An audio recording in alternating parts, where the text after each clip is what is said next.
नमस्कार, मैं अभिषेक कुमार आप सभी का स्वागत करता हूं फोकस स्टडी विद अभी में। तो आप सभी को मेरा जय गुरु। तो चलिए, कैप्सूल सीरीज 2.0 को अब हम लोग जेएसएससी सीजीएल के मोड में कंप्लीट शिफ्ट कर दिया हूं मैंने, ठीक है ना।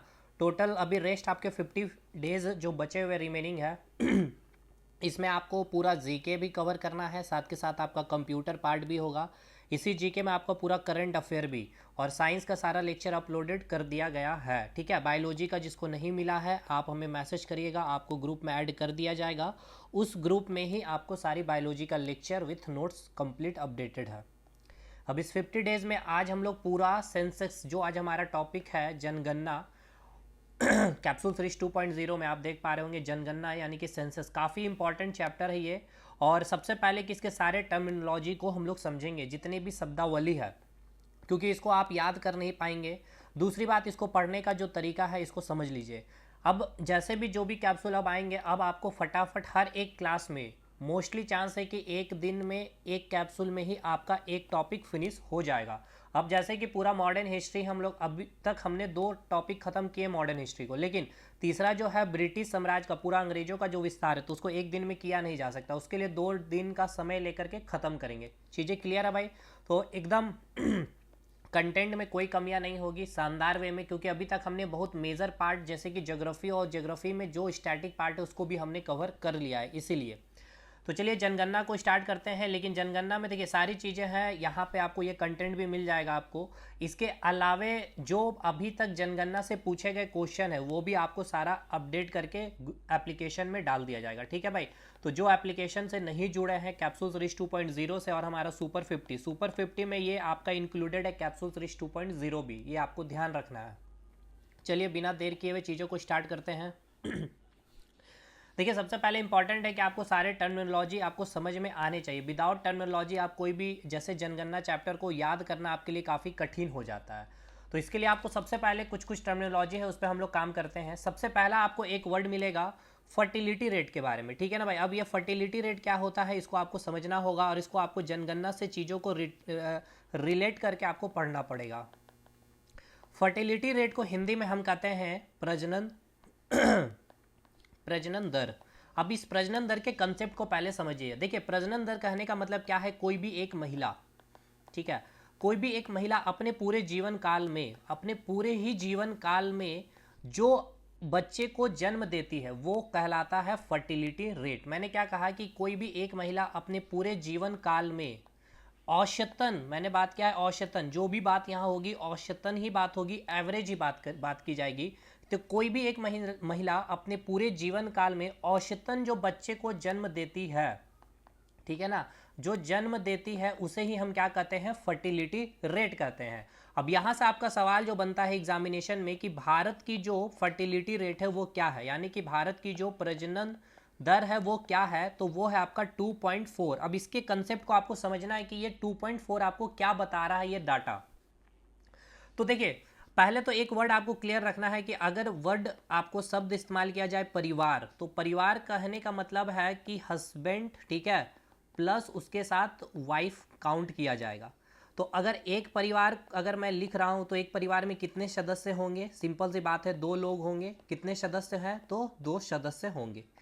क्लियर है, ये चीज़ें क्लियर हो गई। तो यहाँ आपको जो डाटा है भारत की जो प्रजनन रेट है यानी कि जो फर्टिलिटी रेट है वो कितना है, 2.4% आपको बताया गया है। तो इसका मीनिंग क्या है, तो इसका मीनिंग को समझिएगा।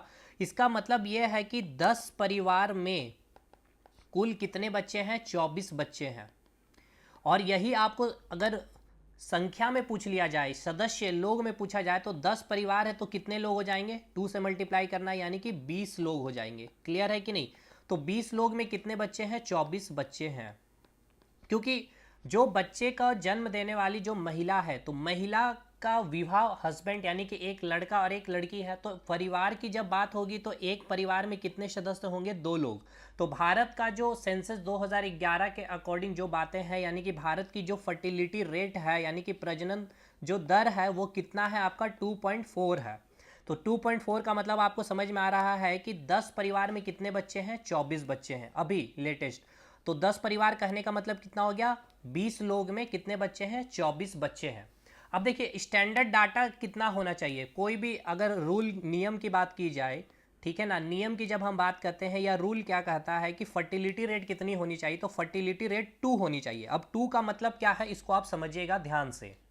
फर्टिलिटी रेट अगर 2 कहा जा रहा है, इसका मतलब क्या है, इसको समझिएगा। फर्टिलिटी रेट 2 कहने का मतलब ये है कि कोई एक परिवार, ठीक है ना, एक परिवार कहने का मतलब कितने लोग हो जाएंगे, 2 लोग हो जाएंगे, ठीक है भाई, 2 लोग हो जाएंगे।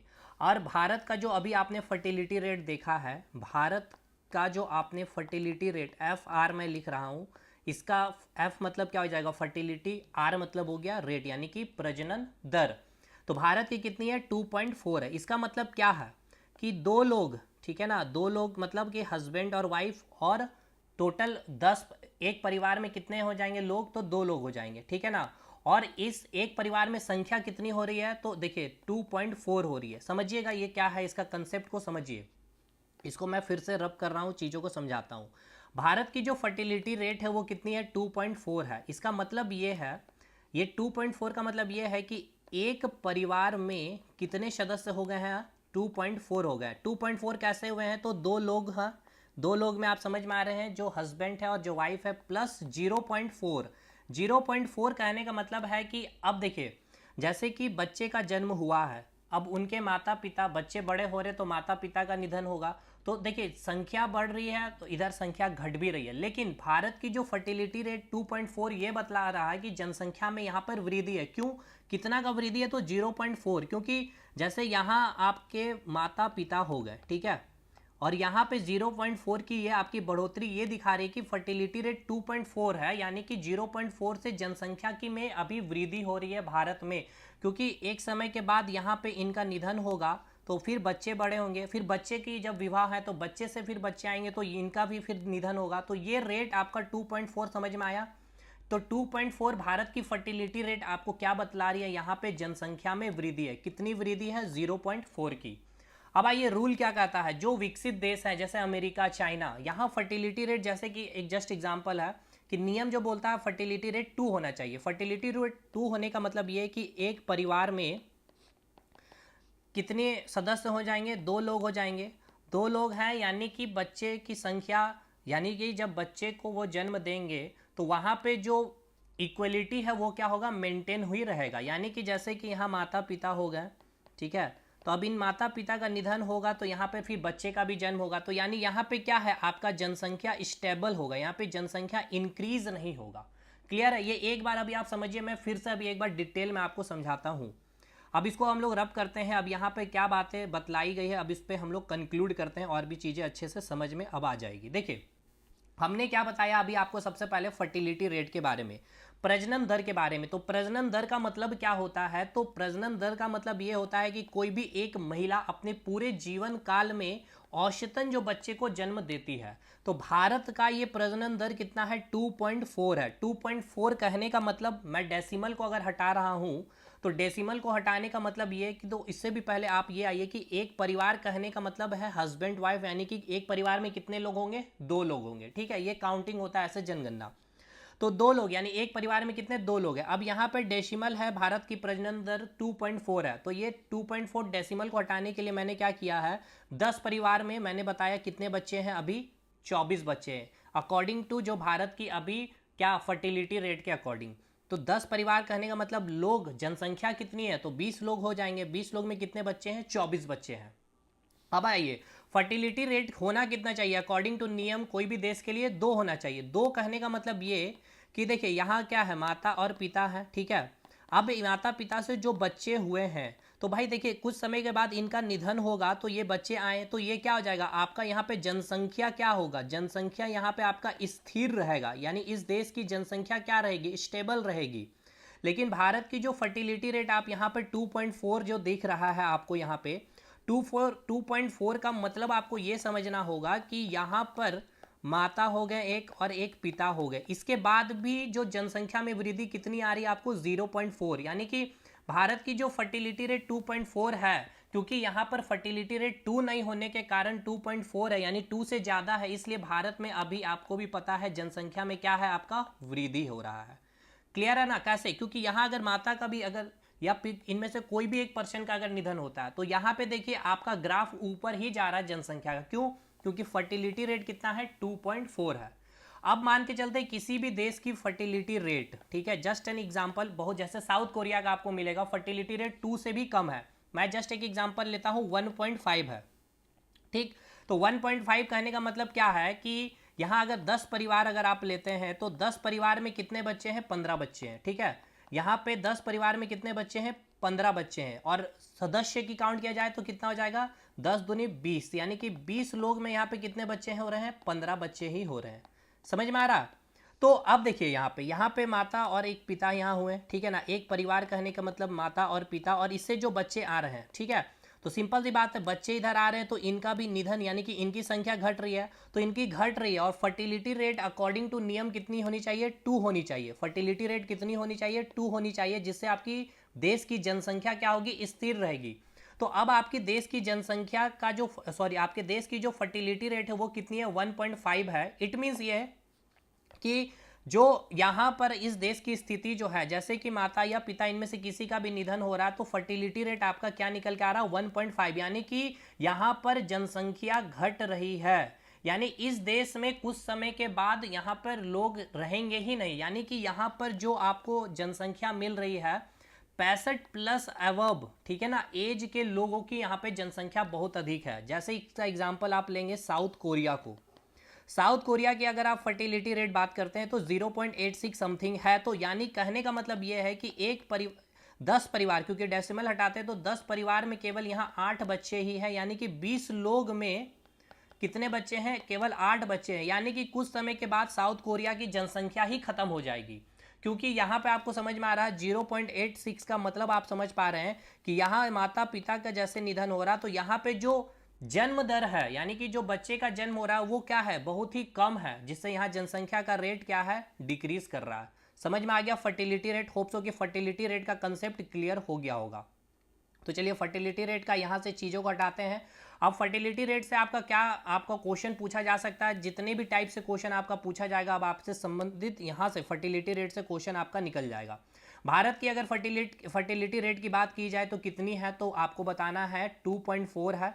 2.4 का मतलब भी क्या है, अगर आपसे देखिए क्वेश्चन यहाँ पे आपसे बहुत अच्छा पूछा जा सकता है कि किसी भी देश की जनसंख्या अगर स्थिर है तो उस देश की फर्टिलिटी रेट कितनी होगी, तो सिंपल सी बात है उस देश की फर्टिलिटी रेट क्या होगी, 2 होगी। क्यों, क्योंकि अगर 2 बोला जा रहा है तो यानी कि वहां पर जैसे कि माता और पिता और उसके 2 बच्चे, ठीक है, तो यहाँ माता या पिता इनमें से किसी एक का निधन हो रहा तो इधर ये बच्चे भी आ रहे हैं, यानी कि यहाँ पे जनसंख्या का जो ग्राफ है वो क्या हो रहा होगा, स्टेबल हो रहा होगा। ये आप देख पा रहे हैं यहाँ पे फर्टिलिटी 2 जो है। तो अकॉर्डिंग टू नियम कितना होना चाहिए, फर्टिलिटी रेट 2 होना चाहिए। तो अगर आपसे पूछ लिया जाए किसी देश की जनसंख्या स्थिर है, स्टेबल है, तो उस देश की फर्टिलिटी रेट कितनी होगी, तो आप क्या कहेंगे, 2 कहेंगे। क्लियर है भाई। चलिए अब आगे बढ़ते हैं। फर्टिलिटी रेट का आपका टर्म क्लियर हो गया होगा। फर्टिलिटी रेट के बाद अब हम लोग दूसरे टर्म पे आते हैं। दूसरा टर्म पे अब हम लोग बात करते हैं। फर्टिलिटी रेट हो गया, इसके बाद का जो शब्द है देखिए कुछ रेट आपको पढ़ने हैं, जैसे कि बर्थ रेट हो गया, मोर्टेलिटी रेट हो गया, मृत्यु दर हो गया, सेक्स रेशियो हो गया, मातृ मृत्यु दर हो गया, जन्म जो दर होते हैं, ये सारा चीज़ आपको यहाँ पे पढ़ना है और उसके डाटा भी याद करना। तो ये डाटा आपको याद करना इतना पॉसिबल नहीं हो पाएगा जब तक कि चीज़ों को आप नहीं समझ पाएंगे, और इससे आपको स्टेटमेंट बेस्ड बहुत अच्छे लेवल का क्वेश्चन भी पूछा जा सकता है। तो वो आप तब बना पाइएगा जब इसका कंसेप्ट क्लियर होगा तब। तो फर्टिलिटी रेट का तो आपको क्लियर हो गया कि फर्टिलिटी रेट भारत का अगर पूछा जाएगा तो कितना बताएंगे, 2.4 बताएंगे। दूसरी बात, फर्टिलिटी रेट का मतलब ये कि अकॉर्डिंग टू रूल्स कितनी होनी चाहिए, 2 होनी चाहिए। और जब भारत या कोई भी देश की फर्टिलिटी रेट 2 होगी तो उस देश की जनसंख्या क्या होगी, आप क्या कहेंगे, उस देश की जनसंख्या स्थिर होगी। ठीक है भाई, उस देश की जनसंख्या क्या होगी, स्थिर होगी। देखिए अब चीज़ों को फटाफट खत्म भी करना है, इसलिए बहुत डिटेल में चीज़ों को लेकर नहीं जा सकते हैं, तो फटाफट चीज़ों को आपको समझना भी होगा। अब दूसरा वर्ड आपको आ रहा है, टर्मिनोलॉजी जो आ रहा है आपको, एक आया वो का वर्ड है बर्थ रेट। ठीक है ना, क्या है आपका, बर्थ रेट। बर्थ रेट को हिंदी में कहा जाता है जन्म दर। अब इसका मतलब क्या है, इसको समझिएगा। यानी कि एक वर्ष में, ठीक है, एक वर्ष में 1000 व्यक्तियों की तुलना में आपका कंपैरिजन यहाँ पर किया जाता है। ये क्या है, इसको हम समझाते हैं। 1000 व्यक्तियों में तुलना किया जाता है, इसका मतलब क्या है, इसको समझिएगा कि एक वर्ष में यानी कि एक ईयर में 1000 व्यक्तियों में तुलना किया जाता है कि कितना जन्म हुआ है। ठीक है ना, कुल जन्म हुआ, यानी कि एक वर्ष में आंकड़ा निकाला जाता है। बर्थ रेट का मतलब समझा रहा हूं मैं, जैसे इसमें आगे आप पढ़िएगा child birth rate, infant birth rate, मातृ यानी कि जो प्रेगनेंसी जो होती है महिलाएं, उनका उस समय जो मृत्यु हो जाती है वो रेट कितना है, तो वो आपको समझना है कि पहले जन्म दर क्या है, मृत्यु दर क्या है, उसके कंसेप्ट को समझिए। तो इसका मतलब ये है कि एक वर्ष में 1000 व्यक्तियों की यहाँ पे कंपैरिजन होती है। यहाँ पे कंपैरिजन कितने व्यक्तियों से होती है? 1000, याद रखना है 1000 में यहाँ पे कंपैरिजन होता है। तो कोई भी एक वर्ष में 1000 व्यक्तियों की तुलना में कुल कितना जन्म हुआ है उसे हम कहते हैं बर्थ रेट। और एक आपको वर्ड आएगा मृत्यु दर यानी कि मॉर्टेलिटी रेट। इसमें यह है कि एक वर्ष में सेम वही कंडीशन है, एक वर्ष में 1000 व्यक्ति की तुलना में कुल मृत्यु कितना हो रहा है ये आपका बताता है मॉर्टेलिटी रेट यानी कि मृत्यु दर। चीज़ें क्लियर है यहाँ पे भाई? चलिए अब हम लोग आगे बढ़ते हैं। फर्टिलिटी रेट क्लियर हो गया। चलिए यहाँ पे लिखते चल रहा हूँ, FR हो गया, फर्टिलिटी रेट हो गया, ये हो गया आपका बर्थ रेट, और ये हो गया मॉर्टेलिटी रेट, ये हो गया जन्म दर, ये हो गया आपका मृत्यु दर, ये हो गया आपका प्रजनन दर। फर्टिलिटी रेट मतलब ये है, क्या होता है कि कोई भी एक महिला अपने पूरे जीवन काल में औसतन जो बच्चे को जन्म देती है। भारत की फर्टिलिटी रेट 2.4 है। किसी भी देश की फर्टिलिटी रेट अगर 2 है तो उस देश की जनसंख्या क्या होगी? स्थिर होगी या इंक्रीज होगी या वृद्धि करेगी? तो आप क्या कहेंगे? जनसंख्या उसकी स्थिर हो जाएगी। अगर 2 से ज़्यादा है तो फर्टिलिटी रेट अगर 2 से ज़्यादा है तो उस देश की जनसंख्या क्या होगी? वृद्धि करेगी।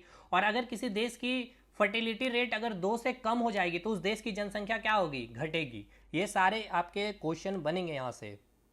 अब आइए जन्म दर और मृत्यु दर की बात की जाए तो यहाँ मैंने ये बताया कि एक वर्ष में 1 ईयर में कंपैरिजन कितने व्यक्तियों में होती है? 1000 के तुलना में कितने जन्म हुए हैं इसको काउंट किया जाता है। और यहाँ भी सेम कि एक वर्ष में 1000 व्यक्तियों की तुलना में चेक किया जाता है कि कुल कितनी मृत्यु हुई है। अब यहाँ फर्टिलिटी रेट के बारे में लिख दे रहा हूँ कि अगर फर्टिलिटी रेट 2 होगा तो यहाँ पे जनसंख्या क्या होगा? आपका पॉपुलेशन क्या होगा? आपका स्टेबल रहेगा। अगर फर्टिलिटी रेट 2 से ज़्यादा है तो यहाँ पे जनसंख्या क्या करेगा? आपका जनसंख्या आपका इंक्रीज होगा। और अगर फर्टिलिटी रेट लेस देन 2 है, 2 से कम है, तो आपकी जनसंख्या देश की क्या होगी? वो आपका डिक्रीज करेगी। ठीक है। और भारत की फर्टिलिटी रेट आपसे पूछ लिया जाए, भारत का फर्टिलिटी रेट कितना है? तो 2.4 है इंडिया का। ये पॉइंट यहाँ पे मेंशन मैंने कर दिया। ठीक है, कंटेंट में भी ये लिख दिया गया आपका।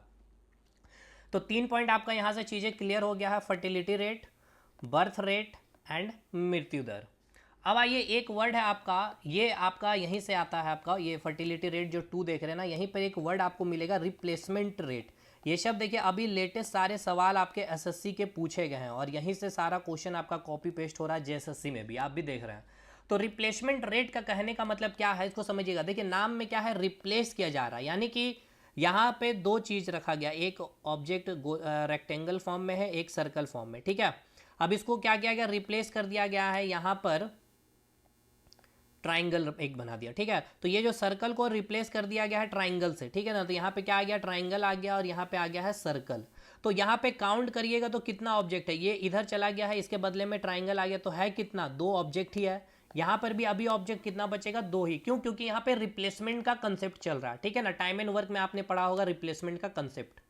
तो यहाँ रिप्लेसमेंट रेट का मतलब ये है कि जो देश की जनसंख्या होती है यहाँ पर स्टेबल होती है। अब कैसे स्टेबल, मैंने कह दिया, इसको आपको समझाता हूँ। स्थिर होती है, ये सब आपका अभी लेटेस्ट आपके एसएससी का पूछा गया सवाल है। जनसंख्या स्थिर होती है यानी कि स्टेबल होती है, इसका मतलब क्या समझिएगा। देखिए जनसंख्या स्थिर होती है, इसका मतलब क्या है? फर्टिलिटी रेट आप बता पा रहे होंगे कितना हो रहा होगा? 2। इसका मतलब ये कि एक परिवार में, एक परिवार कहने के मतलब है यहाँ पे सिंपल सा माता पिता। तो यहाँ पे जब बच्चे, यहाँ मैं लिख रहा हूँ, तो जैसे कि इनका अगर निधन होता है तो सिंपल सी बात, इधर बच्चे आ गए संख्या में, तो ये रिप्लेसमेंट का काम यहाँ पर बच्चे से हो रहा। क्लियर हो गया ना। तो जब भी रिप्लेसमेंट रेट की बात की जा रही होगी तो वहां पे जनसंख्या क्या होगी? आपकी स्थिर होगी, स्टेबल होगी, और फर्टिलिटी रेट कितनी होगी? 2 होगी। ये भी क्लियर हो गया भाई। चलिए अब आइए तीसरा जो टर्म है आपका, तीसरा टर्मिनोलॉजी आपका है नवजात बच्चों का। देखिए अब यहाँ से चीज़ें अब आसान होती चली जाएगी। मेन ये सारे टर्म थे आपको समझना कि एक फर्टिलिटी रेट को, बर्थ रेट को और मृत्यु दर को। तो मृत्यु दर, मोर्टेलिटी रेट आपको क्लियर आ रहा है कि एक साल में कंपैरिजन कितने व्यक्तियों के बीच में की जाती है कि 1000 व्यक्तियों में कितने लोगों की मृत्यु हुई है। और बर्थ रेट में यानी कि एक साल में 1000 व्यक्तियों में कितने लोगों का जन्म हुआ है, ये बर्थ रेट बताता है। फर्टिलिटी रेट आपको पता है कि एक महिला औसतन अपने पूरे जीवन काल में जो बच्चे को जन्म देती है, और इधर आपका फर्टिलिटी रेट का पूरा जनसंख्या वृद्धि और जो भी चीज़ है। रिप्लेसमेंट कहने का मतलब है फर्टिलिटी रेट 2 होगा, जनसंख्या यहाँ स्थिर यानी कि स्टेबल होगी। अब आगे आते हैं। अब सबसे इंपॉर्टेंट यहाँ से आपको जो आपको डाटा पढ़ना भी होता है, आपको एग्जाम में पूछा भी जाता है, एक है आपका नवजात, ठीक है ना, नवजात बच्चों का मृत्यु दर, आपका डाटा ये सारा कुछ आपसे पूछा जाएगा। तो नवजात बच्चों का जो मृत्यु दर है वो क्या होता है, पहले इसका कंसेप्ट को समझिएगा। इंग्लिश में इसको कहा जाता है नियोनेटल साइज, ठीक है ना, नियोनेटल मोर्टेलिटी रेट, ठीक है ना, mortality rate, neonatal mortality rate, नवजात बच्चों का मृत्यु दर। तो देखिए पहले आइए मृत्यु दर, यानी कि ये समझ में आ रहा है कि एक वर्ष में 1000 क्या होंगे नवजात बच्चों में यहाँ पे तुलना की जाएगी। तो देखिए नवजात बच्चों का मतलब ये है कि जो मृत्यु यहाँ पे हो रहा बच्चों का, कितने दिन का वो बच्चा होगा, तो 0 से लेकर के 28 दिन का ये होता बच्चा। इस दिन में यानी कि इतने अंडर में, यानी कि 0 से 28 दिन के अंदर में कितने बच्चे की मृत्यु हो जा रही है, और कंपैरिजन कितने बच्चों में होती है, तो 1000 में कंपैरिजन होता है।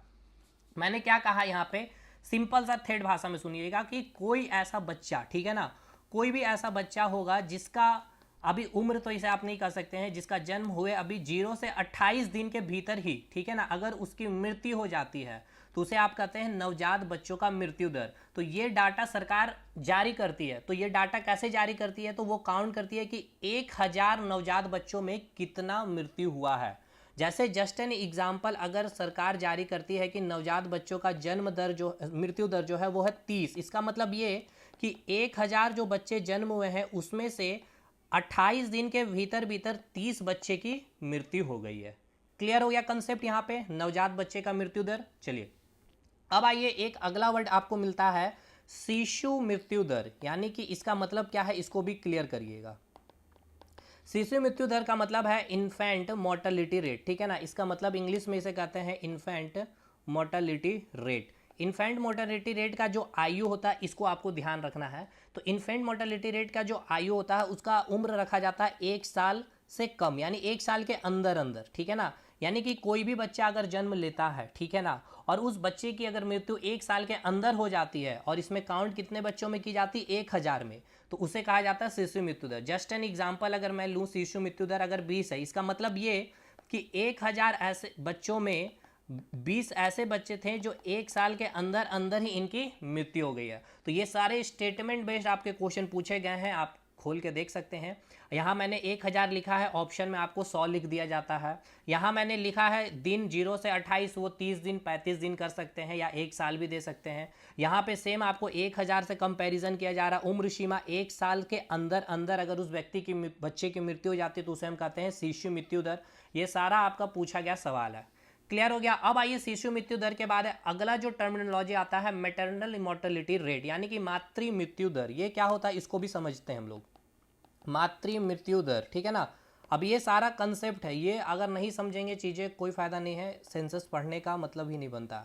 मैटरनल मोर्टेलिटी रेट, ठीक है ना, मैटरनल मोर्टेलिटी रेट इसका मतलब क्या है इसका सबसे इंपॉर्टेंट जो क्वेश्चन बनता है, इसकी जो काउंटिंग की जाती है 1 लाख के में तुलना की जाती है, कंपैरिजन। यहाँ जो कंपैरिजन कर रहे थे हम लोग 1000 में, यहाँ भी हम लोग कंपैरिजन कर रहे थे 1000 में। जन्म दर और मृत्यु दर जो हम लोग कर रहे थे 1000 में, लेकिन शिशु हो चाहे आपका नवजात हो, लेकिन मातृ मृत्यु दर में जो हम लोग काउंट करते हैं ये 1 लाख में काउंट करते हैं। इसका मतलब ये है कि कोई भी महिला, ठीक है, कोई भी महिला प्रेगनेंसी के दौरान या डिलीवरी के टाइम जब उनकी निधन हो जाती है तो उसको कहा जाता है मातृ मृत्यु दर। जस्ट एन एग्जाम्पल, जैसे कि मातृ मृत्यु दर मान के चलते हैं कि अभी 200 है, तो कहने का मतलब यह है कि 1 लाख जो महिला डिलीवरी के टाइम या प्रेगनेंसी के दौरान उस महिला की ही मृत्यु हो जाती है। ये सरकार जारी की है डाटा। अभी सरकार का टारगेट है, अब ये भी आपसे एग्जाम में पूछा जाता है कि सरकार का क्या लक्ष्य है। देखिए ये सारी चीज़ें जीरो कभी नहीं हो सकती है, ऐसा नहीं बोला जा सकता है कि नवजात शिशु का मृत्यु दर या नवजात का मृत्यु दर ये सारी चीज़ें जीरो हो जाए, ये पॉसिबल नहीं है। चाहे आप कितना भी डेवलप कंट्री में चले जाए, कितना भी मेडिकल फैसिलिटी बहुत अच्छी हो जाए, ये पॉसिबल नहीं, लेकिन हाँ इसको कम किया जा सकता है। तो अभी सरकार का टारगेट है 100। आपसे ये भी सवाल पूछा जा सकता है एग्जाम में कि सरकार का जो अभी लक्ष्य रखा है मातृ मृत्यु दर यानी कि मैटरनल मोर्टेलिटी रेट कितना, तो अभी रखा गया टारगेट 100। इसका मतलब ये कि 1 लाख महिलाएं जो प्रेग्नेंट है या डिलीवरी जो उनकी हो रही है उनमें से केवल और केवल 100 लोगों की ही मृत्यु हो पाए। ये सरकार का अभी लक्ष्य है। समझ में आ गया? मातृ मृत्यु दर भी क्लियर हो गया।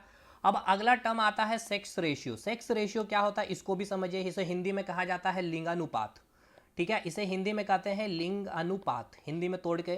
तो देखिए लिंग अनुपात सिंपल सा आ रहा है, जब आप कोई भी फॉर्म वगैरह भरते हैं तो जेंडर पूछा जाता है, लिंग। तो जेंडर यानी मेल और फीमेल, यानी कि लड़के और लड़कियों के बीच में यहाँ पर कंपैरिजन होता है। तो समझना है यहाँ पे कैसे कंपैरिजन होता है। तो 1000 पुरुष में कंपैरिजन किया जाता है कि कितनी लड़कियां हैं, 1000 पुरुष में कितनी महिलाएं हैं। ये होता है सेक्स रेशियो। अब ये आपका सवाल कई बार पूछा जाता है कि कौन से स्टेट में सेक्स रेशियो बहुत अधिक है। हरियाणा जैसे स्टेट में आप देखेंगे सेक्स रेशियो सबसे कम है, लड़कों की जनसंख्या काफ़ी अधिक है। तो ये सेक्स रेशियो, तो सेक्स रेशियो का काउंटिंग 1000 में होता है। लेकिन अगर मातृ मैटरनल मोर्टेलिटी रेट पूछा जाएगा तो इसका काउंटिंग हम लोग कितने में करते हैं? 1 लाख में। ये बहुत अच्छा सवाल है। तो यहाँ तक आपका सेक्स रेशियो वाला भी पार्ट क्लियर हो गया। यानी कि हम लोग सेक्स रेशियो में क्या समझ रहे हैं कि 1000 पुरुष में महिलाओं की संख्या कितनी है। सेक्स रेशियो क्लियर हो गया। अब आइए अगला पार्ट है, अगला जो टर्म है आपका लाइफ एक्सपेक्टेंसी। ठीक है ना, लाइफ एक्सपेक्टेंसी। लाइफ एक्सपेक्टेंसी मतलब क्या है कि भारत में, ये भारत की अगर बात की जाए, या सिंपल सा अगर लाइफ एक्सपेक्टेंसी को टर्म को ही अगर आप समझना चाहते हैं तो इसका मतलब क्या, इसको समझिए। लाइफ एक्सपेक्टेंसी का मतलब यह है कि कोई भी देश में कोई एक व्यक्ति का जो जीने का एक एवरेज कितना है। तो देखिए भारत की बात की जाए तो 70 साल है। आफ्टर जो कोरोना हुआ इसके बाद जो है लाइफ एक्सपेक्टेंसी रेट भी कम गई है। अब जैसे आप जापान जैसे देश में चले जाते हैं तो यहाँ पर इतना अच्छा लाइफ एक्सपेक्टेंसी है कि 80 साल 85 साल यहाँ का एवरेज डाटा है कि इतने साल तक लोग जीवित रहते हैं। तो यहाँ की इतना हॉस्पिटलिटी सिस्टम इतना अच्छा डेवलप है, खान पान जितना अच्छा होगा उतनी ज़्यादा आपकी लाइफ एक्सपेक्टेंसी रेट इंक्रीज होती है। तो अगर भारत की पूछी जाएगी तो लाइफ एक्सपेक्टेंसी रेट कितनी है? 70 साल है। देखिए ये सब चीज़ आपका कंटेंट में लिखा हुआ है, आपको लिखना कुछ भी नहीं, नोट्स में यहाँ पे आपको अपलोड हो जाएगा एप्लीकेशन में। लेकिन ये चीज़ आपको समझना होगा कि लाइफ एक्सपेक्टेंसी रेट का मतलब क्या है।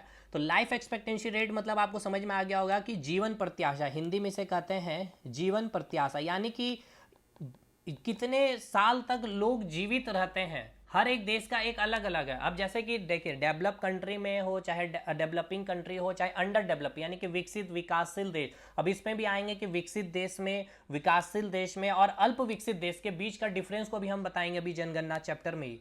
तो देखिए अगर लाइफ एक्सपेक्टेंसी की बात की जाए, जीवन प्रत्याशा की बात की जाए, तो इसका मतलब आपको समझ में आ गया कि कोई भी देश में जो व्यक्तियों का कितना एवरेज उम्र है जीवित रहने का। तो भारत में कितना है? 70 साल है। लेकिन देखिए यही अगर आपकी यहाँ पे मेन इंपॉर्टेंट चीज़ होती है कि आपका खान पान कितना अच्छा है, ठीक है, आपका मेडिकल सिस्टम कितना अच्छा है, ये सारी चीज़ें, वहाँ की इन्वायरमेंट कितनी अच्छी है, ये सारी चीज़ें यहाँ पर देखी जाती है।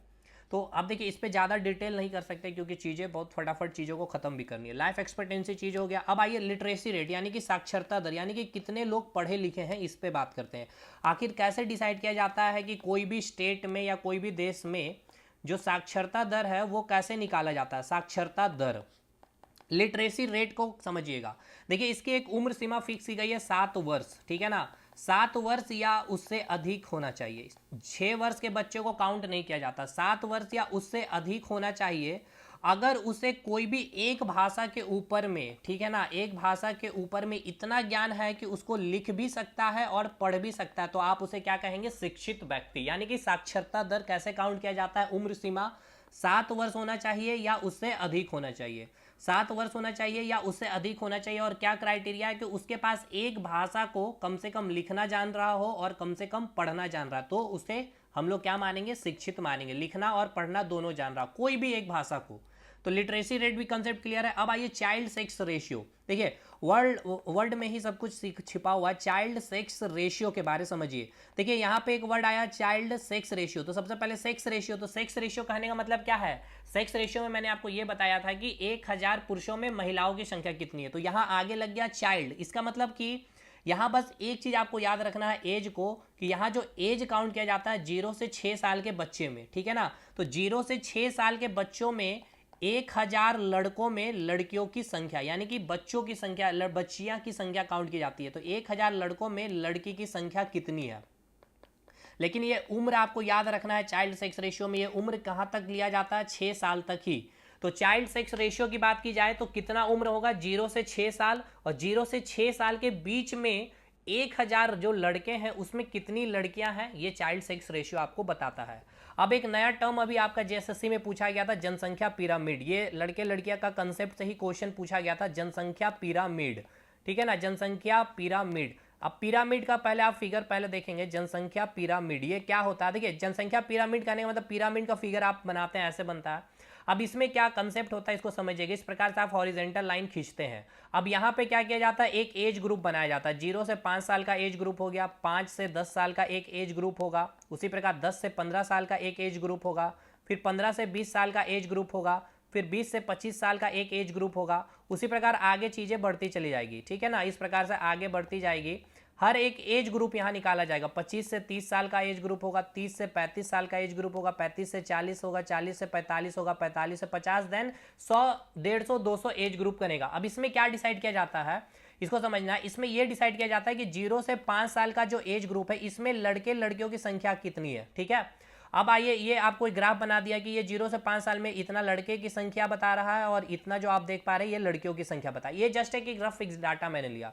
उसी प्रकार अब ये 5 से 10 साल का एज में ये जनसंख्या पिरामिड यही बताता है कि 5 से 10 साल के एज में लड़के लड़कियों का संख्या का ये ग्राफ है। यानी कि इधर देखिए ग्राफ अब बढ़ गया तो इधर लड़के की संख्या बढ़ गई, इधर लड़की की संख्या घट गई है। अब देखा जा रहा है कि 10 से 15 साल के एज ग्रुप में महिलाएं या लड़के लड़कियों की संख्या का तो ये आपका, तो इस प्रकार से आपको ग्राफ देखने को ये मिलता है, ठीक है ना। ये आपको जरूरी नहीं कि एकदम वर्टिकल लाइन एकदम खींचा हुआ ऐसे मिलेगा, ऐसे कभी नहीं मिलेगा ये, क्योंकि ये आपका डाटा पे आधारित ये लाइन खींचा जाता है। अब जैसे कि ये आपका यहाँ पे है ग्रुप बना हुआ 50 से 55 का एज, 50 से 55 के एज में देखा जा रहा है कि कितना यहाँ पे महिलाएं हैं और पुरुष है। तो जनसंख्या पिरामिड का भी कंसेप्ट क्लियर है। चलिए क्या पिरामिड के बाद अब आइए पहले तीनों विकसित देश, अल्प विकसित देश और विकासशील देश का भी कंसेप्ट क्लियर कर लेते हैं। चाइल्ड सेक्स रेशियो इधर भी क्लियर है और इधर लिटरेसी रेट यानी कि साक्षरता दर, ये सारा चीज़ एक बार अभी हम फटाफट रिवाइज भी कर लेंगे। अब आइए सबसे पहले इंपॉर्टेंट यहाँ से बहुत अच्छा चीज़ सवाल आपसे बनेगा। सबसे पहले आपको जानना है अल्प विकसित देश के बारे में जो आपसे सवाल पूछा जाता है। कैसे सवाल बनेगा इसको समझिएगा। अल्प विकसित देश, अल्प विकसित देश कहने का मतलब इंग्लिश में इसे कहते हैं अंडर डेवलपिंग है, ठीक है ना, अंडर डेवलपिंग यानी अभी विकास इसका अभी बहुत बाकी है अभी इस देश का डेवलप होना।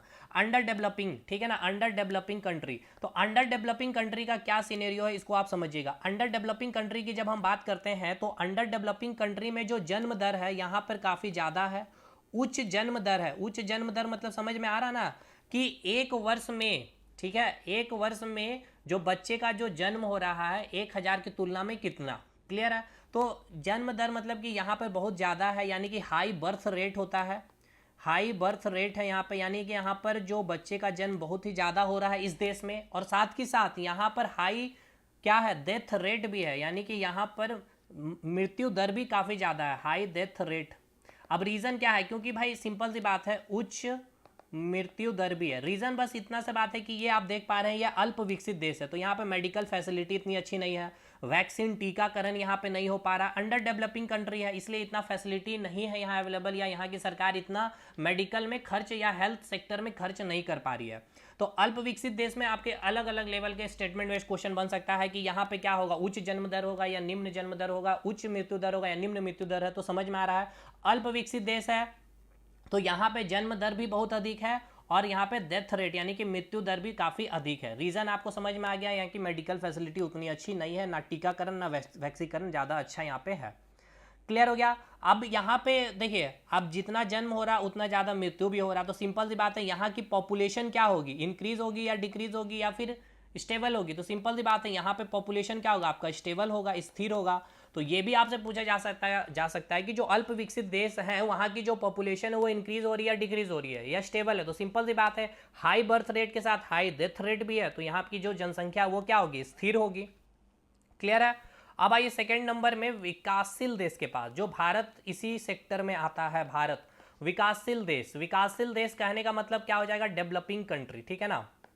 अभी डेवलपिंग कंट्री में भारत भी शामिल है, अभी भारत डेवलप नहीं हुआ है। तो डेवलपिंग कंट्री में यहाँ पे जन्म दर क्या होगा आपका, उच्च होगा, उच्च जन्म दर होगा, लेकिन जो डेथ रेट है वो निम्न होगा, ठीक है ना। जो मरने का यहाँ पे जो रेट है वो काफ़ी कम है, निम्न मृत्यु दर है। तो भारत की बात किया जाए तो भारत भी एक डेवलपिंग कंट्री है, तो उच्च जन्म दर है यहाँ पे लेकिन निम्न मृत्यु दर है। तो इसका मतलब यहाँ पे जनसंख्या पॉपुलेशन पे क्या इफेक्ट पड़ेगा, जनसंख्या यहाँ पे इंक्रीज होगा। तो अगर आपसे पूछ लिया जाए विकासशील देश के बारे में तो यहाँ पे उच्च जन्म दर है और निम्न मृत्यु दर है, साथ के साथ यहाँ पे जनसंख्या क्या होगी, इंक्रीज होगी। अल्प विकसित का कंसेप्ट क्लियर है, यहाँ पे पॉपुलेशन क्या होगा आपका, स्टेबल हो। क्यों? क्योंकि जितना जन्म दर है उतना ही अधिक से यहाँ पे मृत्यु दर भी हो रही है। अब तीसरे नंबर में आइए विकसित देश के पास। विकसित देश कहने का मतलब आपको समझना है अमेरिका को, चाइना को, ठीक है ना, फ्रांस हो गया आपका। तो ये सभी क्या है आपका विकसित देश है, यानी कि डेवलप्ड कंट्री है। अब देखिए डेवलप कंट्री इसीलिए परेशान है कि इनकी जनसंख्या स्टेबल हो चुकी है, बढ़ नहीं रही है, यहाँ तक कि इनकी जनसंख्या अब घट रही है। तो देखिए जनसंख्या का पॉजिटिव इंपैक्ट भी है, नेगेटिव इंपैक्ट है, लेकिन अगर देखा जाए तो जनसंख्या का ज़्यादातर 80 to 75% आपका नेगेटिव इंपैक्ट ही पड़ता है। तो देखिए विकसित देश की अगर बात की जाए तो यहाँ पर जो बर्थ रेट है काफ़ी लो है, यानी कि निम्न बर्थ रेट है आपका, यानी कि यहाँ पे जो जन्म दर है काफ़ी निम्न है, ठीक है ना, निम्न जन्म दर होगा यहाँ पे क्या है, निम्न जन्म दर है आपका, लो बर्थ रेट है और लो डेथ रेट भी है आपका, ठीक है ना, यानी कि यहाँ पे मृत्यु दर भी क्या है, लो है, निम्न मृत्यु दर भी है। तो भाई सिंपल सी बात है, यहाँ का जो पॉपुलेशन है वो कैसा होगा, यहाँ का भी पॉपुलेशन आपको स्टेबल ही दिखेगा, ठीक है ना, यहाँ का भी पॉपुलेशन क्या मिलेगा आपको, स्टेबल ही मिलेगा। पॉपुलेशन यहाँ पर भी क्या है, स्टेबल ही मिलेगा, जनसंख्या क्या होगा आपका, स्थिर होगा। अब चाइना किस लिए परेशान है, चाइना इसलिए परेशान है कि यहाँ का जो पॉपुलेशन है वो क्या हो गया, स्थिर हो गया, रुक गया है। अब रुकना भी सही नहीं, क्योंकि जो चाइना को आप देख रहे हैं यहाँ पर जो ज़्यादा, देखिए जनसंख्या का अधिक होना, इसको समझिए, जनसंख्या अगर अधिक हम कह रहे हैं, ठीक है, जनसंख्या अधिक होना अच्छा है कब, 3 ग्रुप को समझिएगा, 3 एज ग्रुप को मैं बता रहा हूँ, एक 0 से 14 साल का एज ग्रुप है, एक 15 साल से 64 साल का एज ग्रुप है और एक 65 साल से अबव एज ग्रुप है, ठीक है। अब 0 से 14 साल का जो एज ग्रुप है इसे हम क्या कह रहे हैं, बच्चे कह रहे हैं, ये यंग ग्रुप हो गया, 15 साल से 64 साल का जो ग्रुप में लोग आ रहे हैं, और 65 साल से अबव क्या हो गया आपके सीनियर सिटीजन हो गए। अब चाइल्ड की बात की जाए तो ये भी क्या है आपका, डिपेंडेंट है अपने पेरेंट्स के ऊपर। अब सीनियर सिटीजन सरकार के ऊपर डिपेंडेंट है, यानी कि जो देश में अगर 65+ अबव लोगों की जनसंख्या या 0 से 14 साल के लोगों की जनसंख्या अधिक है तो उस देश के लिए ये जनसंख्या खराब है। अब अगर भारत की बात की जाए तो भारत को क्या बोला जाता है, एक युवा देश, क्योंकि भारत में जो जनसंख्या सबसे अधिक है 15 से 64 साल की जो एज ग्रुप है, तो ये काफ़ी अच्छा है, यानी ये जो गुड इंडिकेशन है, ये आपका गुड इंडिकेशन है अगर इसका पॉपुलेशन अधिक हो रहा है। तो अब चाइना में ये हो रहा है कि चाइना की जो जनसंख्या सबसे ज़्यादा है 65+ अबव है, तो यहाँ पे लोग अब ये काम नहीं कर पा रहे होंगे, ना तो आप इनको स्किल सिखा सकते हैं और ना ही यहाँ की जो संसाधन है उसको यूज़ करके, उसको इम्प्लीमेंट करके सोर्स ऑफ अर्निंग कुछ बना सकते हैं या उस देश के लिए कुछ इंपैक्ट कर सकता है। लेकिन अब इस एज ग्रुप की बात कर रहे हैं, 15 से 64 साल के एज ग्रुप की बात की जाए तो ये एक यंग ग्रुप है, यहाँ पे प्रोडक्शन, ये एज ग्रुप प्रोडक्शन कर सकती है, मैन्युफैक्चर कर सकती है, संसाधन का सही यूटिलाइजेशन करके, स्किल को सीख करके यहाँ की सरकार इसे स्किल पे काफ़ी काम करेगी। तो भारत में जो जनसंख्या है ये काफ़ी, जनसंख्या की आबादी बहुत ही, जनसंख्या के यहाँ पर ये आबादी अधिक है 15 से 64 साल के एज ग्रुप का। तो ये जनसंख्या अधिक होना कब अच्छा है, अगर ये एज ग्रुप की जनसंख्या अधिक है आपके देश में तो। लेकिन अगर 0 से 14 साल और 65 साल से अबव की जनसंख्या अगर अधिक है तो ये तो डिपेंडेंट है ना, अब ये सरकार के ऊपर डिपेंडेंट है और ये पेरेंट्स के ऊपर डिपेंडेंट है। तो सोर्स ऑफ अर्निंग करने वाले घर में एक है, अब इसकी डिपेंडेंसी देखिए, बच्चे भी हो गए और इधर सीनियर सिटी, सरकार के ऊपर डिपेंडेंसी आ गई है। तो जितना ज़्यादा आप इंडिपेंडेंट है उतनी अच्छी बातें हैं, ठीक है, सोर्स ऑफ अर्निंग आप खुद कर पा रहे हैं, संसाधन का आप यूज़ कर पा रहे हैं, उससे संसाधन आप जितना अर्निंग कर रहे हैं उतना अधिक आप पे कर रहे हैं, टैक्स पे हर तरह से, आप एक स्मॉल सा बिस्किट खरीद रहे हैं उसके लिए भी आप टैक्स पे कर रहे हैं।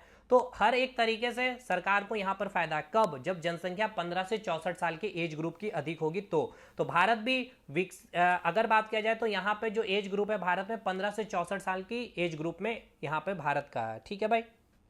अब आइए, तो ये हो गया आपका विकसित देश, विकासशील देश कंसेप्ट। तो विकसित देश में अगर पूछा जाएगा तो जो बर्थ रेट है वो तो काफ़ी निम्न होगा, लेकिन यहाँ पे क्या है आपका डेथ रेट भी कम है, तो पॉपुलेशन यहाँ पे स्टेबल है। अब चाइना वगैरह का कंसेप्ट भी आपको यहाँ पे समझ में आ गया है, यहाँ से ये सारा पॉइंट क्लियर हो गया। तो भाई यहाँ से ये सारी चीज़ें पे बहुत सारे क्वेश्चन बन सकते हैं थ्योरेटिकल फॉर्म में। जस्ट एन एक एग्जाम्पल में एक क्वेश्चन ले रहा हूँ, जैसे कि अगर आपसे क्वेश्चन पूछ लिया जाता है कि जनसंख्या जो संक्रमण सिद्धांत है, यानी कि पॉपुलेशन ट्रांजिशन जो थ्योरी है, ठीक है, जनसंख्या थ्योरी के अकॉर्डिंग जनसंख्या संक्रमण जनसंख्या संक्रमण सिद्धांत के अनुसार, ठीक है, आपको बताना है इस सिद्धांत के अनुसार। ये मैंने आपको बता दिया, अभी आप पढ़ेंगे क्वेश्चन तो समझ में आएगा।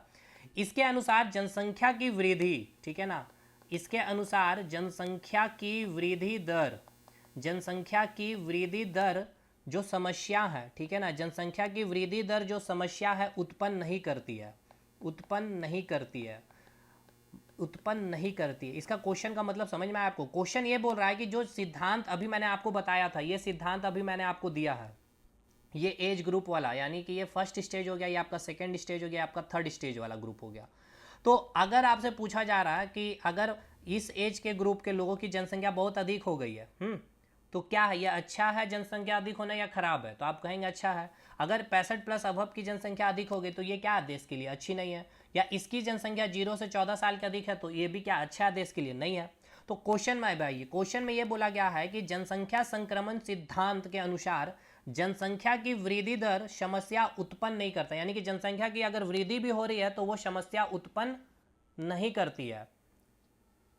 इसका ऑप्शन लेते हैं। सबसे पहला ऑप्शन अगर लिया जाए तो प्रथम, फर्स्ट एंड सेकेंड, ठीक है ना, first and second stage. Option B, ये आपको पूरा समझाया जाएगा। इसके बाद ऑप्शन बी लिया जा रहा है first and third stage. Option C लिया जा रहा है सेकेंड एंड थर्ड स्टेज। और ऑप्शन डी इनमें से कोई नहीं। चलिए ठीक है, अब देखिएगा यहाँ पे इस कॉन्सेप्ट पे आइए। अल्प विकसित देश को यहाँ कहा जा रहा है फर्स्ट स्टेज, ठीक है, इसे कहा जा रहा है आपको सेकेंड स्टेज। और डेवलप्ड कंट्री जो है आपका, यानी कि डेवलप्ड जो कंट्री विकसित देश है, इसे कहा जा रहा है थर्ड स्टेज। अब क्वेश्चन पढ़ेंगे। जनसंख्या संक्रमण सिद्धांत के अनुसार जनसंख्या की जो वृद्धि दर है, ठीक है ना, जनसंख्या की जो वृद्धि दर जो है समस्या उत्पन्न नहीं कर रही है। तो देखिए यहाँ आइए, सबसे पहले स्टेज में आइए। यहाँ पे क्या है आपका पॉपुलेशन स्टेज, क्या है आपका स्थिर है, तो ये आपका क्या वृद्धि दर में कोई भी समस्या उत्पन्न करेगी नहीं। क्यों? क्योंकि यहाँ उच्च जन्म दर है, तो यहाँ पे हाई डेथ रेट भी है, यानी जितना जन्म हो रहा उतने रेशियो में मृत्यु भी हो रही है। दूसरे में आएंगे तो यहाँ पे आपका जनसंख्या इंक्रीज हो रहा, तो जनसंख्या के सिद्धांत के अनुसार ये क्या समस्या उत्पन्न करे। क्यों? क्योंकि यहाँ जन्म दर अधिक है लेकिन मृत्यु दर कम है। अब विकसित देश में देख रहे हैं तो यहाँ बर्थ रेट भी कम है और मृत्यु दर भी यहाँ पे कम है, इसलिए यहाँ पे जनसंख्या स्टेबल है। तो जहाँ जनसंख्या स्टेबल है तो सिंपल सी बात है, वो कोई भी समस्या उत्पन्न नहीं करेगी। यहाँ पे जनसंख्या स्टेबल है, यहाँ भी संख्या स्टेबल है। तो ये आप देखेंगे ऑप्शन बी में कि प्रथम और थर्ड स्टेज, यानी कि अल्प विकसित देश और विकसित देश में क्या है, हाई बर्थ रेट और हाई डेथ रेट भी है, यानी कि उच्च जन्म दर के साथ उच्च मृत्यु दर भी है। और विकसित देश में क्या है, लो बर्थ रेट के साथ लो डेथ रेट है, यानी कि निम्न जन्म दर है और निम्न मृत्यु दर है। लेकिन यही अगर आप सेकेंड स्टेज में देखें, यानी कि विकासशील देशों में, यहाँ पे जन्म दर अधिक है लेकिन मृत्यु दर कम है। अब एक और छोटा सा एग्जाम्पल आपका क्वेश्चन बन सकता है कि कोई भी एक एग्जाम्पल लिया जा सकता है, कोई भी देश यहाँ लिख दिया जाएगा कि कोई भी देश, ठीक है, कोई भी देश जिसकी जनसंख्या, ठीक है ना, तृतीय अवस्था में पहुंच चुकी है, थर्ड स्टेज में अगर पहुंच चुकी है, तो बताइए उस जनसंख्या की क्या, उसके देश की जनसंख्या क्या होगी, बढ़ेगी। तो थर्ड स्टेज में पहुंच जाना इसका मतलब क्या है, वहाँ की जनसंख्या स्थिर हो जाएगी। या ऑप्शन में ऐसे ही पूछा जाएगा कि वहाँ की जन्म दर बढ़ेगी या फिर वहाँ की मृत्यु दर बढ़ेगी, या वहाँ की जन्म दर घटेगी या वहाँ की मृत्यु दर घटेगी। तो थर्ड स्टेज में क्या बताया था कि जन्म दर भी घट जाएगा और मृत्यु दर भी घट जाएगा। तो कहीं से भी क्वेश्चन पूछा जा सकता है। तो ये हो गया आपका ये पूरा कंसेप्ट, आपको सारा टर्मिनोलॉजी आपको होप सो समझ में आ गया होगा। अब आइए फैक्चुअल चीज़ें जो यहाँ से आपका बनेगा। अब सारे डाटा को यहाँ पे एक जगह रिलोकेट कर लेते हैं। सबसे पहले यहाँ पे एक एक करके डाटा को देखिए। जनगणना का जो उत्तरदायी है, सबसे पहले आपको समझना होगा कि जो जनगणना जारी किया जाता है कब हुआ था, सबसे पहले कब हुआ, नहीं हुआ था, अभी क्या रेट है, सब कुछ। तो अगर आपसे पूछ लिया जाए कि भारत के बारे में, ठीक है ना, तो यहाँ पूछा जाता है कि भारत में जनसंख्या का जो उत्तरदायित्व है किसके पास होता है। तो आईएएस रैंक के जो अधिकारी होते हैं वो या तो रिटायर्ड भी बोला जा सकता है उसे एक तरह से, जो रजिस्ट्रार जनरल व भारतीय जनगणना जो आयुक्त होते हैं उनके ऊपर ये सारा उत्तरदायित्व होता है जनगणना की। अब अभी प्रेजेंट में कौन है, तो विवेक जोशी है इस पद में, रजिस्ट्रार जनरल व भारतीय जनगणना आयुक्त। अब ये किसके अंडर आती है, जो आप देख पा रहे होंगे यहाँ पे मैंने लिखा है, ये आपका under ministry of home affair, यानी कि गृह मंत्रालय के अंदर ही आती है। यानी कि ये काम जनगणना को जारी करना ये किसका काम होता है, तो ये होम मिनिस्ट्री का यानी कि गृह मंत्रालय का कार्य होता है। नेक्स्ट, नेशनल पॉपुलेशन कमीशन यानी कि राष्ट्रीय जनसंख्या जो आयोग है, इसका मेन ऑब्जेक्टिव क्या होता है। देखिए ये तो आपका जो है मेन इसके लिए एक, अब ये लोग क्या किए, एक आयोग का निर्माण किए, ठीक है। अब इस आयोग में बहुत सारे सदस्य होंगे, चेयरमैन होंगे, डिप्यूटी चेयरमैन होंगे। अब जो जनगणना का जो रिपोर्ट जारी किया जाएगा, ये आयोग में ये सारी रिपोर्ट आएंगे, उसका गहन चिंतन डिस्कशन किया जाएगा, देन जनगणना के सारे आंकड़े जारी की जाती है। तो एक आयोग बनाया गया, तो आयोग का नाम पूछा जाता है नेशनल पॉपुलेशन कमीशन, यानी कि राष्ट्रीय जनसंख्या आयोग। इसका उद्देश्य क्या है, राष्ट्रीय जनसंख्या नीति को लागू करना। दूसरा, इसका इस्टेब्लिशमेंट 2000 में हुआ था। इसका चेयरमैन कौन होते हैं, तो प्राइम मिनिस्टर होते हैं। डिप्यूटी चेयरमैन कौन होते हैं, तो जो नीति आयोग के जो डिप्यूटी चेयरमैन होते हैं वही होते हैं। अब नीति आयोग वगैरह फाइनेंशियल, जब 5 ईयर प्लान पढ़ेंगे उसमें सारा कुछ कंप्लीट हो जाएगा। तो राष्ट्रीय जनसंख्या आयोग का अध्यक्ष और डिप्यूटी चेयरमैन, क्लियर हो गया। जो डिप्यूटी चेयरमैन नीति आयोग के जो व्यक्ति होंगे वही व्यक्ति डिप्यूटी चेयरमैन राष्ट्रीय जनसंख्या आयोग के भी होते हैं। अब ये जो आयोग है ये किसके अंडर काम करती है, तो ministry of health and family welfare के अंडर ये काम करती है। क्लियर हो गया भाई। तो ये मिनिस्ट्री भी याद रखना है आपको। अब इनका लक्ष्य, पहले यहां से सवाल बनेगा अभी करंट से कि 2070, देखिए जो सरकार की जो टारगेट है या इस आयोग का टारगेट है कि 2070 तक जनसंख्या को स्थिर कर लेना है। जो हम लोगों का टारगेट था 2045 में करने का, लेकिन अब लग रहा है कि 2045 तक नहीं हो पाएगी, इसलिए 2070 शिफ्ट कर दिया गया। दूसरा जो टारगेट रखा गया है कि प्रति 1000 जो जीवित जन्म पर 30, यानी कि जो इन्फेंट मोर्टेलिटी रेट है, यानी कि शिशु मृत्यु दर को 30 पे लाना है। अभी वर्तमान में कितना, 44 है, यानी कि 1000 जो बच्चे का जो जन्म होता है, शिशु मृत्यु दर। देखिए अब शिशु मृत्यु दर में आपको समझना होगा कि जहां यहाँ पे मैंने एज क्राइटेरिया रखा था 1 साल, ठीक है ना, यानी 1 साल के अंदर 1000 बच्चे में जो मृत्यु हो जाना है, ये टारगेट कितना रखा गया, 30 का रखा गया। यहाँ पे समझना आपको, यहाँ पे टारगेट कितना रखा गया, यहाँ टारगेट 30 रखा गया। यानी कि 1000 बच्चे में 1 साल के अंदर जो बच्चे जन्म लेगा उसका मृत्यु कितना होना चाहिए, 30 होना चाहिए, लेकिन अभी कितना हो रहा है, 44 बच्चे हो रहे हैं। ये करंट का भी एकदम डाटा है, आपको याद रखना है। अभी का जो प्रजनन रेट है आपको पता है 2.4 है भारत की फर्टिलिटी रेट। टारगेट कितना है, 2.1 कर लेना। अब 2.1 मतलब आप समझ रहे हैं 2.1 से भी क्या है, जनसंख्या इंक्रीज होगा या डिक्रीज होगा या स्टेबल होगा, तो जनसंख्या इंक्रीज ही होगी। मातृ मृत्यु यानी कि मैटरनिटी, जो मैटरनल मोर्टेलिटी रेट जो है, अब इस पे हम काउंट करते हैं, 1 लाख में काउंट करते हैं। इसका जो टारगेट रखा गया है 100 से भी कम करने का लक्ष्य रखी है सरकार ने। नेक्स्ट, अब ये सब समझ में आ रहा है आपको मैटरनल मोर्टेलिटी क्या है, यानी कि 1 लाख में जो प्रेगनेंसी महिलाएं या डिलीवरी करने वाली जो महिलाओं की जो मृत्यु होती है वो कितना रखा गया, लक्ष्य 100 रखा गया, 100 से भी कम। अगला जो टारगेट है कि 14 वर्ष की तक जो बच्चे हैं उनको जो अनिवार्य शिक्षा देना है, यानी कि कंपलसरी जो एजुकेशन है, और वो education free of cost provide करनी है, ये लक्ष्य है। पहला जनगणना जो भारत में 18, ये वाइसराय वाला 21 वाइसराय मैंने आपको याद कराया हूँ, कैप्सूल सीरीज में याद होगा, लॉर्ड मेयो ने लागू किया था। नियमित रूप से लागू करने वाले जो आपको पता है 1881 में लॉर्ड रिपन के द्वारा। छठा जनगणना से सवाल पूछा जाता है, पहला तो याद रखिए 1921 में छठा जनगणना हुआ था। ये पहला जनसंख्या जो है जनगणना में जो रिपोर्ट आई थी जहां पे जनसंख्या की बढ़ोतरी नहीं हुई थी, ठीक है ना, यहाँ पे घट गई थी जनसंख्या। ये पहला जनगणना था। जो अभी तक जनगणना है यहाँ पे जनसंख्या बढ़ी है, लेकिन 1921 में जो जनगणना, छठा जनगणना जो हुआ था उसमें ऋणात्मक जनसंख्या वृद्धि की गई थी, कितना, तो -0.31%। इसलिए छठा जनगणना या 1921 ईयर को महान विभाजक वर्ष भी कहा जाता है। सातवां जनगणना याद रखना 1931 में हुई थी। आखिरी बार जाति आंकड़े, यानी कि जो लास्ट कास्ट सेंसस जो हुआ था ना, यानी कि जाति के आधार पर जो आंकड़े प्रस्तुत, अभी सातवां जनगणना लास्ट 1931 में ही जारी किए गए हैं।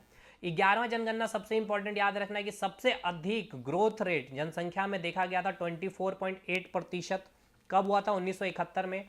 2011 की जो जनसंख्या अभी हुई है, अभी इसके बाद 2011 के बाद 2021 में होना था, नहीं हुआ। 2024 में भी संभावना नहीं है, उम्मीद रखिए कि 2025 में भी नहीं होगा।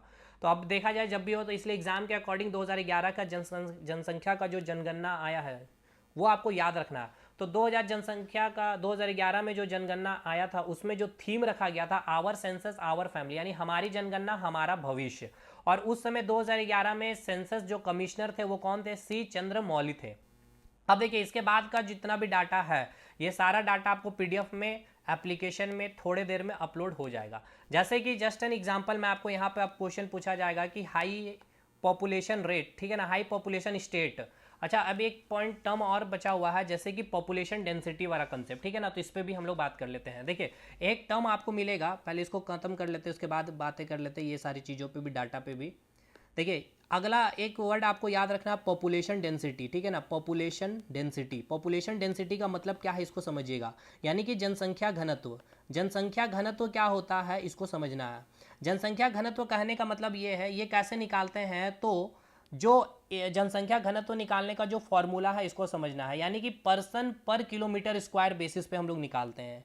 इसका मतलब क्या है कि कितना आदमी है, ठीक है ना, कितना आदमी एक वर्ग किलोमीटर स्क्वायर में रह रहे हैं, ये आपका बताता है कौन, पॉपुलेशन डेंसिटी। अब ये कैसे निकलेगा, तो जैसे 2011 की जो जनगणना का जो रिपोर्ट जारी किया गया, अकॉर्डिंग टू 2011 की जनगणना के अनुसार जनसंख्या कितनी, 121 करोड़, अभी 140 के आसपास पहुंच चुकी है। और जो भारत की जो कुल जो क्षेत्रफल वो कितना है, 32 लाख है, ठीक है ना, कितना है, 32 लाख किलोमीटर स्क्वायर के आसपास है। तो अब जो पॉपुलेशन डेंसिटी निकलेगी वो कैसे निकलेगी इसको समझिए। पॉपुलेशन डेंसिटी जो निकलेगी, अब इसको हम लोग क्या करेंगे, 121 करोड़ को डिवाइड करेंगे 32 लाख से, 32 लाख वर्ग किलोमीटर स्क्वायर से, तो ये आपका बताएगा पॉपुलेशन डेंसिटी। मतलब ये कि एक वर्ग किलोमीटर स्क्वायर में कितने लोग रह रहे हैं, ये होता है पॉपुलेशन डेंसिटी। पॉपुलेशन डेंसिटी का कंसेप्ट क्लियर हुआ या नहीं ये बताइएगा। पॉपुलेशन डेंसिटी कहने का मतलब ये है कि कोई भी एक वर्ग किलोमीटर स्क्वायर में कितने व्यक्ति रह रहे हैं, ये बताता है आपका पॉपुलेशन डेंसिटी। इसी प्रकार से एक आपको वर्ड और मिलेगा किताब में, कृषि घनत्व, ठीक है ना।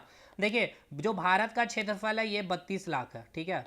अब 32 लाख में तो लोग नहीं रह रहे हैं, कुछ क्षेत्र जो है आपका जहाँ कृषि के लिए है, तो जस्ट एन एग्जांपल लेके चलते हैं, 10 लाख किलोमीटर स्क्वायर जो क्षेत्र है वो क्या है, जहाँ पे कृषि किया जाता है। तो कृषि घनत्व कैसे निकालेंगे, तो कृषि घनत्व निकालते हैं 10 लाख पे, ठीक है ना। यानी कि कृषि घनत्व क्या बताता, पहले ये समझिए। कृषि घनत्व बताता है कि एक वर्ग कृषि योग्य भूमि में, ठीक है ना, कृषि योग्य भूमि में कितने किसान रहते हैं, कितने किसान रहते हैं। जस्ट जैसे एग्जांपल कि कृषि घनत्व अगर आपको निकालना है तो आप कैसे निकालेंगे कृषि घनत्व, तो कृषि घनत्व को अगर निकालना है तो कितना क्षेत्र है कृषि योग्य भूमि, 32 लाख में तो 10 लाख है, ठीक है, 10 लाख यहाँ लिखेंगे।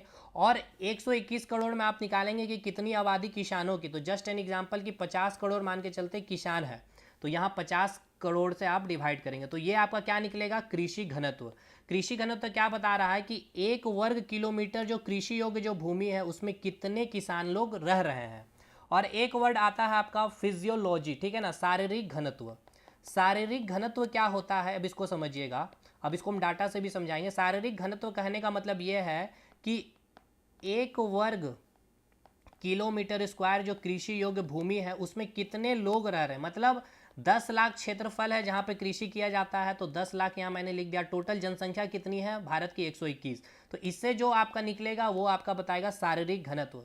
क्योंकि इससे ही तो हमें पता चलेगा ना कि किसान आप जितना अधिक से अधिक क्या करें, उत्पादन करें, ताकि 121 करोड़ की जो आबादी है, अभी 140 प्लस हो चुका है, तो उस आबादी को क्या मिल सके, फसल यानी कि खान पान मिल सके। तो ये निकालते हैं इसी बेसिस पे। तो इतना क्षेत्रफल में क्या है, कृषि योग्य है।